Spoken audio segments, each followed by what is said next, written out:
In the previous video, we talked about the quality of life and issues of poverty. There's a term called the feminization of poverty. This refers to the fact that all around the world, even here in Canada, women and children suffer from serious poverty more often than men do.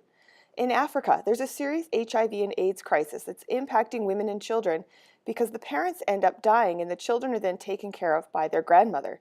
This means that the productivity of the workforce has gone down dramatically. Who can work in the fields if so many of the adults are sick and dying? And providing treatment was difficult because it was expensive, and often the medications needed to be taken at certain times, and people didn't have something as simple as a watch. But governments and NGOs are working together to provide prevention education, testing, because a lot of people don't even know they have the disease, as well as the drugs and resources needed to allow people to live relatively healthy lives with this disease. Another example of the feminization of poverty is the use of sweatshops.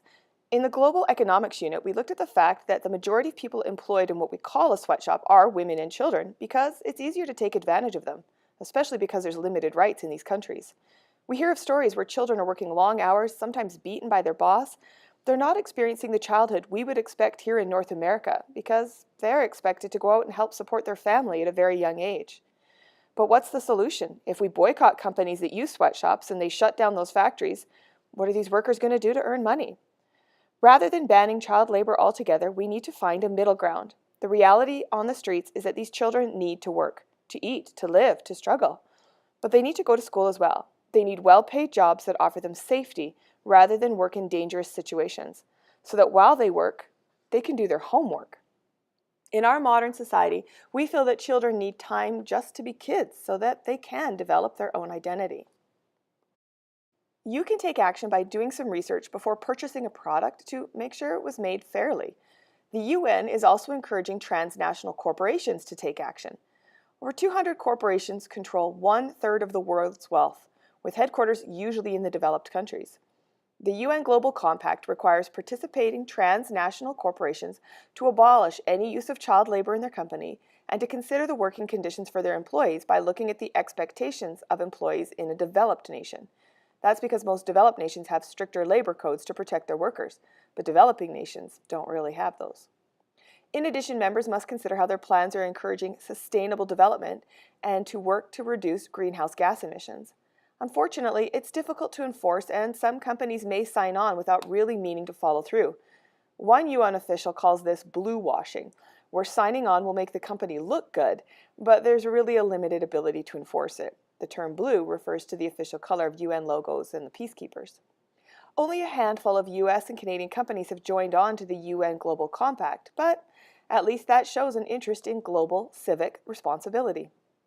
Globalization and access to information has dramatically changed the lives of women and children in developing nations, as people can see the rights that we have in our country. Now, some people would say that's a negative impact of globalization because we're changing the traditional values and social norms in these regions. But how often do you hear people complaining here in Canada that foreigners are trying to change us? Well, how do you think people in developing nations feel when Canadians try to impose our values there? Yet most citizens in the developed world feel that the benefits of providing human rights to all people offsets the loss of their traditions. We're very fortunate in Canada to live in a nation-state that upholds our human rights through documents like the Charter of Rights and Freedoms. In 1948, the members of the UN passed the Universal Declaration of Human Rights. While it's very similar to Canada's charter, it also has some rights that don't exist in our charter. For example, the right to marry and raise a family. Why isn't this in Canada's charter? Well, because it's already been established through other laws. So why does the UN want to include this? Because there are countries that will control something as basic as marrying who you want. Girls can be forced by their fathers into a marriage, or under laws like apartheid that used to exist in South Africa, black and white people couldn't marry. Some other key aspects of the Universal Declaration of Human Rights includes a ban against torture or slavery, every person should be treated equally and have a fair trial, and the government's responsible to protect against unemployment and give people the right to an education. So what happens when a country violates this document? Well, that's the trouble. These ideas are just ideas, and it's very difficult for us to make any other country obey it. If a country is violating some of these rights, we can take sanctions against them, like refusing to trade with them. Are there any countries you're aware of that Canada has sanctions against? We can also accept refugees from the country or publicly criticize the government, but short of going to war, there's limited action governments can take against each other. However, there are many NGOs that are able to take some action to make a difference in people's lives in order to improve their quality of life. Previously, I mentioned the International Red Cross and Red Crescent Society, who's established their neutrality through several global conflicts in history. So they're able to go in and visit prisoners of war or provide assistance to people who are being mistreated. Amnesty International works to protect the rights enshrined in the Universal Declaration of Human Rights by trying to gain attention to various causes. This can include the push to end the death penalty or addressing the problem of child exploitation around the world. In the last decade, there's been a huge movement to improve access to education for young girls. In many developing nations, women are seen as second-class citizens, so why bother educating a girl? Or if the family can only afford to send one child to school, they'll send their son before they send their daughter. Girls are often required to work at home, doing things like walking long distances to fetch water. Even something as simple as not having the right supplies when menstruating can also keep girls from going to school. It's now recognized that if you want to control population growth, which can contribute to poverty, you need to empower women. When a woman knows she has choices and can take care of herself, she's less likely to submit to a husband who's demanding to have more children. In addition, communities have seen more success with microloans being given to women to sustain economic growth from the bottom up. And with both international and domestic pressure, governments are doing more to protect women.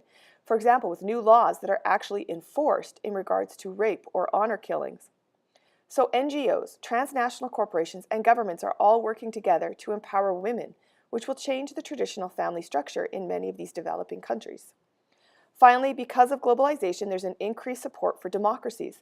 In 2011, there were massive protests throughout Northern Africa and the Middle East to demand greater citizen participation, known as the Arab Spring. Most of these protests were organized and supported through social media. Twitter and Facebook played a major role in communicating information on where and why protests were being held.